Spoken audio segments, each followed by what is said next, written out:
Hello chart guys, viewers. As many of you know, we have some wonderful chart gal traders among us, and proud to introduce chart gal Lori, who started her journey as a member years ago, and very quickly it was clear that she had the drive and motivation, being a successful entrepreneur herself, to get and to understand technical analysis and trading, and she quickly proved that to us over the years and has been specializing more recently in swing trading as well as futures trading. I personally am not trading the futures market because the last thing I need is another long hours market to be trading these days, but she's been specializing in it. So she's gonna start putting out some content for you all regarding the futures market, and we're also going to be incorporating futures data into our alert system. The alert system right now is only cryptocurrencies, but we will be expanding that in the coming months and looking to build some useful tools to utilize in the futures trading sector.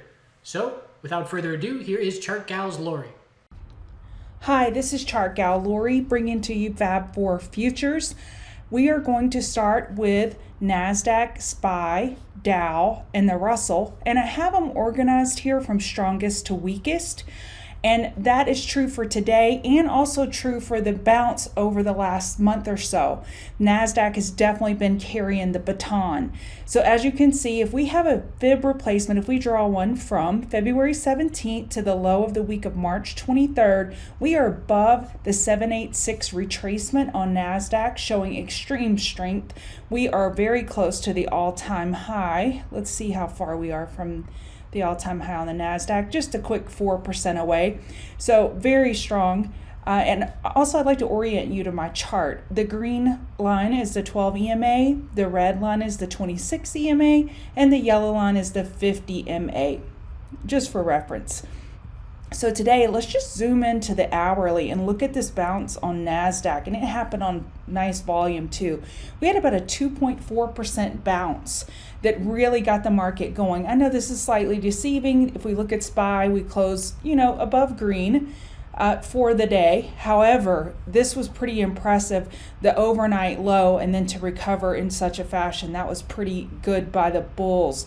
So on the 4-hour, we lost the low here of 9116, but we recovered with a long lower wick of buying by the bulls. So your resistance is 9339. And then we have a gap up here at 941150. SPY. So we're looking at ES futures. As you can see, we're really just getting hung up right on that 0.618 retracement, and the fib retracement is drawn from 3397.50 down to 2174, the March 23rd low, and we started at the February 17th high, and we're struggling right here at the 618 retracement. We're also struggling at the 26 EMA. Let me just delete that fib. As you can see, the red line, that's the 26 EMA, and really decreased bull volume today as well. But as we know, bulls can push up price on low volume, where bears require higher volume to pull down price.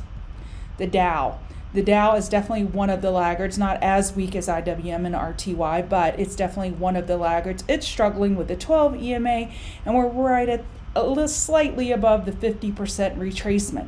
So if you're not a Fibonacci student, that's okay.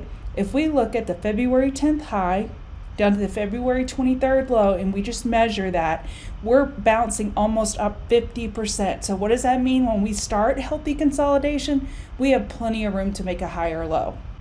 So looking at shorter term time frames, you have support at 23973 and 23735. You have resistance at 24471 and then 24792. Let me just go back to ES and give you those levels. I don't think I did that.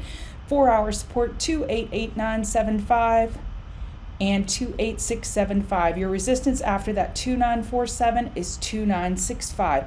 And then finally, for the Fab4 futures, we wrap it the Fab4 with RTY, the Russell, and it's struggling below the 50% retracement at 1331.80.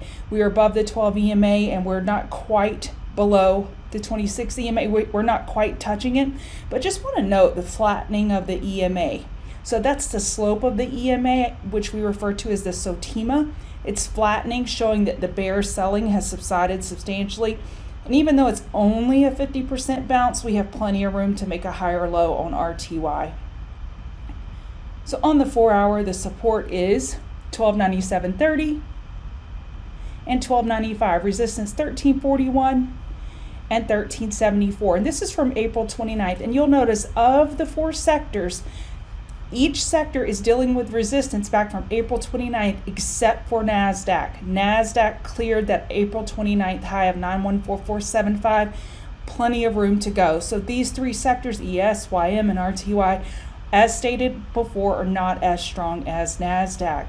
Another futures chart I'd like to just cover tonight is the platinum chart. So we are right at the 50% retracement at 804.40, and that is the high from January 13th.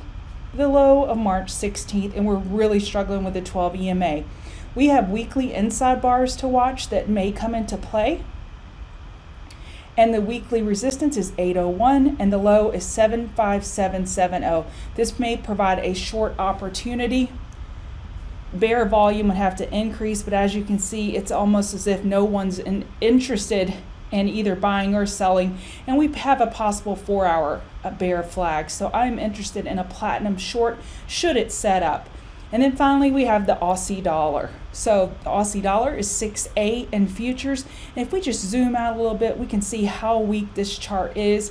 It's been going down since June 2011, and on the weekly chart we can see, let me just get my brush here, we can see that 50 MA, the yellow line, back test to the yellow line, have been amazing short opportunities.